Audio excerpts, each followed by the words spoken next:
Authors of books in economics have defined economic system in various ways.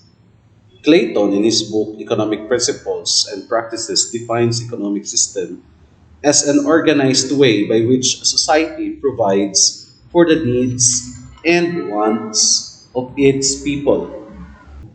In economics, theories and principles define economic systems as the sum total of institutions and models of customs which have become permanent and become a part of economic activities of a country. Tulyao, in his book Understanding Economics in the Philippine Setting, has defined economic system more profoundly. He defines it as a configuration of institutions, mechanisms, and structures in a society which organizes its citizen in productive activities and formulates an arrangement of compensation for resources used and the distribution of the fruits of all economic activities in a society. Economic system provides a society with a framework through which it can maximize the use of limited resources for the satisfaction of economic wants. Also, it ensures efficient production and distribution of goods and services to sustain human needs over time. Economic system helps societies solve scarcity, the basic economic questions concerning the production and distribution of goods and services guide their actions. Societies, however, have unique ways of allotting resources. Some base it on customs and traditions. Others let the market forces or the government dictate everything. Still other combine tradition with some elements of state intervention or a market freedom. There are three economic systems. These are traditional, command, and market. They differ in aspects like ownership of resources, decision making, means of production and distribution, incentive system, price mechanism, and economic priorities. These economic systems are the foundation of the economic political system that exists in the world today. Traditional economy is a system that relies on customs, history, and time honored beliefs. Tradition guides economic decisions such as production and distribution. Societies with traditional economies depend on agriculture, fishing, hunting, gathering, or some combinations of them. They use barter instead of money.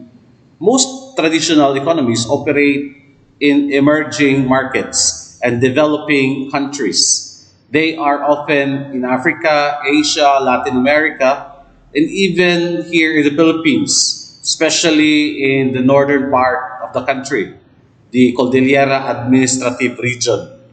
You can also find pockets of traditional economies scattered even in the developing countries throughout the world. Economists and anthropologists believe all other economies to their start as traditional economies. Thus, they expect remaining traditional economies to evolve into market, command, or mixed economies over time. A market economy is a system where the laws of supply and demand direct the production of goods and services. And a command economy is where a central government makes all economic decisions. Either the government or a collective owns the land and the means of production. A mixed economy combines the characteristics of the other three. A society that operates like an army has a command system economy. A powerful authority manages the economy from top to bottom. A central planning board makes all the economic decisions. It decides what commodities must be produced, how many or how much of them must be produced, how they must be produced, how they must be distributed, and at what price they must be sold. This assumes that the leadership knows everything that the economy needs. Also, this requires the establishment of bureaucracy, comprehensive enough to monitor the economic system or activities efficiently throughout the state. North Korea, Venezuela, and Cuba closely approximate a command economy. These countries are required their citizens to render compulsory service for the state. Some work in state owned farms for mass production or certain commodities. The state requires the parents to turn their children to the government for the state service training. All citizens consider working for the state as a noble duty. For the government, the welfare of the state is far more important than the welfare of individuals. Command economic system is capable of making drastic decisions. The state, for the instance, can shift easily from labor intensive production to capital intensive and vice versa. It has the whole army to back up its decisions, and people normally do not question the actions of the government. Laborers in a command economy may lack proper motivation to work productively. Some are assigned to do tasks that they do not know much about. Others are not paid well for their service. Moreover, the government imposes production quotas. These things affect production performance and the quality of outputs. The Union Soviet Socialist Republic, a former communist state, once produced the heaviest and bulkiest electric motors in the world because production quota then was measured in tons. Freedom of choice is absent in command economies. Consumer make do or what the government provides the markets. If the government erred in assessing the needs of the people would not be able to satisfy their economic wants. Consumer queuing up in the markets would be common sight if production turned out to be limited. On the other hand, heaps of goods would just rot if production turned out to be excessive.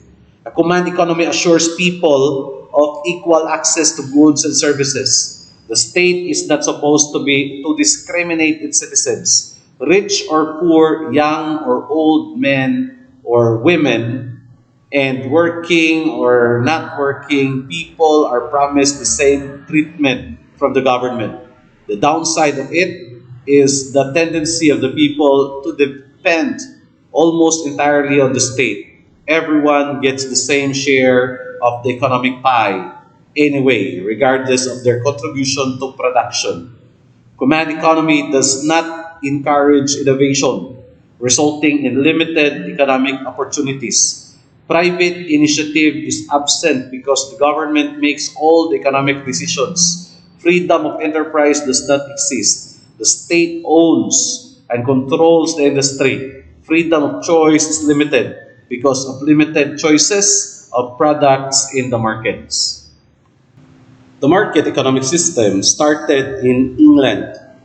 Adam Smith, a British political economist, described how the market economy operates in his book, An Inquiry into the Nature and the Causes of the Wealth of Nations, which was published in 1776.